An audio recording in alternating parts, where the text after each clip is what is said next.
verify the absolute truth that informed me to sacrifice my life. I never get any validation. Never. It is epistemologically inaccessible to determine whether or not the self-sacrifice was itself warranted or justified. Right? If you are a secularist, it's almost impossible for you to accept that position. Logically, right? You can do anything irrationally in a secular sense, right? You can't, from a secular standpoint, it is illogical to accept that position. Because from a secular standpoint, there is no epistemological accessibility to validate some absolute truth. First of all, you wouldn't even believe in the absolute truth, per se, unless you were one of these scientists that think they can come up with a unified theory for the entire universe, or whatever that's supposed to be about. So, I mean, granted, maybe there are some that might ascribe to that, and then they might be informed to sacrifice themselves for the greater universe or something. I don't know, whatever.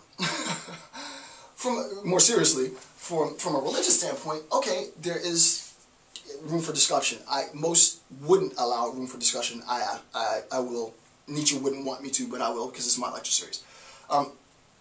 In a religious standpoint, I don't need reason. I use faith.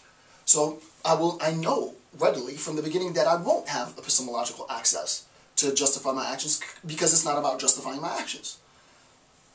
My absolute belief condones, legitimizes my act of martyrdom, and therefore I act accordingly.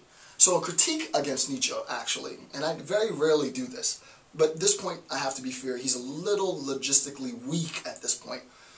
A critique against Nietzsche is, Nietzsche, though you're right in a sense, and though we recognize what you're doing, a more effective critique is a critique internal to the structure of religious, sort of Kierkegaardian faith, right? The idea is the martyr, in religious terms, recognizes that he or she won't have epistemological access to justify the act of martyrdom, because the motivation for the act isn't epistemological, it's faith-based. So, to use conceptual tools from a secularist standpoint to critique a theistic position is a bit weak, right? It's a bit weak, and then this is the perpetual rancor and back and forth in sort of contemporary discourse, and it's just so profoundly boring and trite, and it's more emotional than really logistic or logical. It's more, I hate the Christians, I hate the atheists, and here's why, and here's why, and, you know, a more profound critique is assuming the positions of this structure of belief, which I assume wholeheartedly, the internal mechanisms of the belief system itself collapses because of 1, 2, 3, 4, 5. This is why Note 170 in Nietzsche is so powerful, because he assumes the Christian standpoint, and he critiques the Christian standpoint from within the Christian belief system. On this position, and his critique against martyrdom's rather weak, logically, because he assumes some of the conceptual tools from a secular standpoint to critique the sort of faith-based motivations for martyrdom, but precisely the counter-argument against Nietzsche is, well, no, of course we recognize that we won't have epistemological access. We do it for another reason, right? Because I was told to, because it's justified by my belief, and I don't need to validate that justification. You know, it's one of those things. Okay, number 7, one must act. Consequently, rules of conduct are needed, right? One must act. This is exactly what I'm talking about. One must act. Consequently, rules of conduct, which would be this.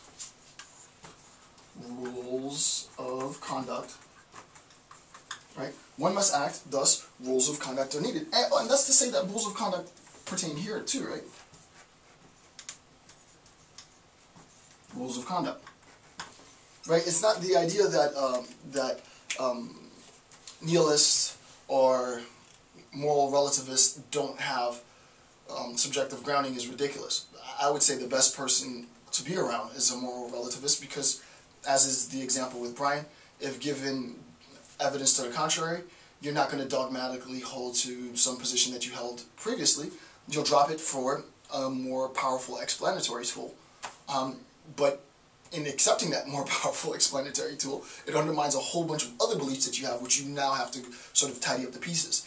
but I love this. I don't want my work ever to be done. I don't like feeling comfortable. I like a certain amount of discomfort in my life, as obvious by my completely tattooed flesh. I'm a bit of a masochist. And philosophy facilitates this never-ending process of trying to tidy up the pieces. And as soon as I tidy up all the pieces and the ramifications of Brian's critique of the unknown unknown, someone else will send me a justification to reinforce my former belief, and I'll have to rework it again. So it's just deconstruction for reconstruction for deconstruction for reconstruction, and then I die, and I lived a great life. I was busy my whole life. It was, wow, I mean, what a way to go. I went off on a tangent on that. I don't know where that came from. The system of morality was justified. What the hell was I talking about? One must act consequently. Oh, right, because of act, right. No, moral relativists can act. That's what I was doing. I was demonstrating how moral relativists act. I think it's a great way to act. Right? I'm not going to be a combative person.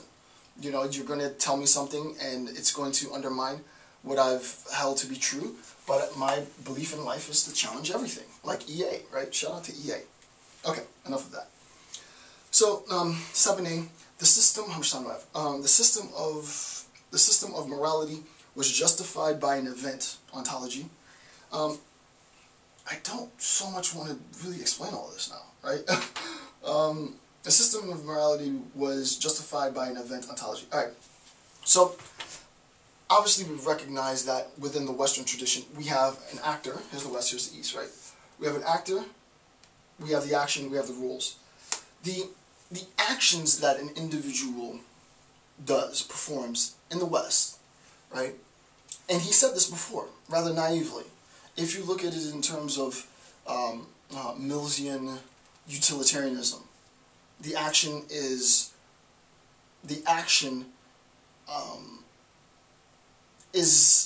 a means in which we identify the rules in the world, right?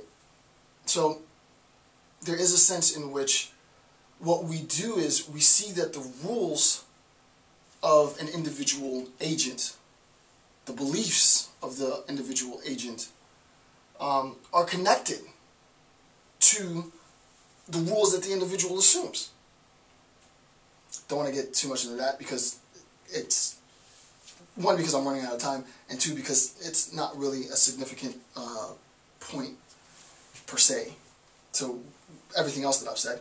7B, one must not act, said there are more consistent brothers, this is a quote, one must not act, one must not act, said there are more consistent brothers, the Buddhists, and conceive a rule of conduct to liberate one from action, right? So the Eastern approach is the rules inform, and the rules being, the rule is not to act, right? To sort of liberate oneself from attachment, and action then becomes preventable, right? Where in the Eastern concept, action is the means to rule.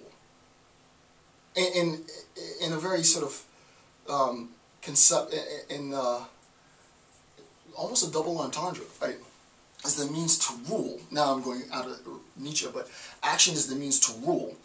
Rules, plural, as far as the way, perfect example, the way I conduct myself as a professor, the committee meetings that I go to, the performance, if you will, of my activity generates rules. In order to pass the examination, the committee has decided you need to do X, Y, Z. The rules become a consequence of the collective action of a few individuals. I would also add the rule, the ability to rule, action as the means to rule, control, which I like more, which isn't so much Nietzsche, but I'm glad I said that because now I can incorporate that. And I put West-East, I know these are generalizations, but this is, Nietzsche brings up the point. In sort of a Buddhist conception, the idea is to liberate yourself. And I'm not a religious scholar at all, so take this with a super big grain of salt. But the generalized sort of contemporary understanding is that there is a sense in which you liberate yourself from attachments.